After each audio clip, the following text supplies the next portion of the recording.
ito na mga lods. I-start na natin yung makina mga lods. Yung denied change natin kahapon na 90 mm. Ayan. I-start na natin. Ayan. Ayan mga lods. Kulay itim na PPR pipes. Ito po yung 19 mm mga lods. Ayan. Ito po yung extruder machine. At saka yan yung monitor. Ayan. Ito po yung vacuum tank mga lods. Na may tubig yan mga lods. Ayan, papakita ko sa inyo yung pipes na nandito. Ito yun mga lods. Oh. Ito.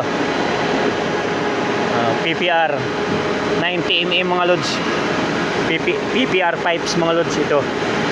Ito mga lods. Oh. Hanggang doon yan mga lods sa dulo. Hanggang doon sa dulo.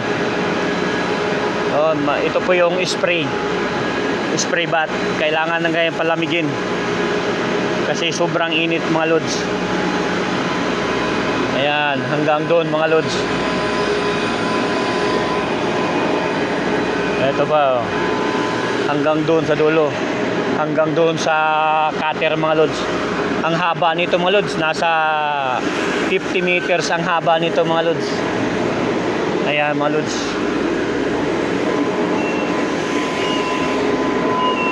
Ito mga lods, ayan.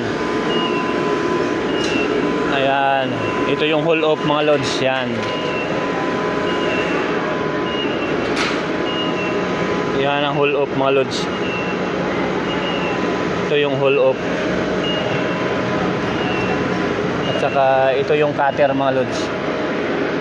Ito yung cutter. Ayan. Ito po yung pipes mga lods. Ito yung pipes.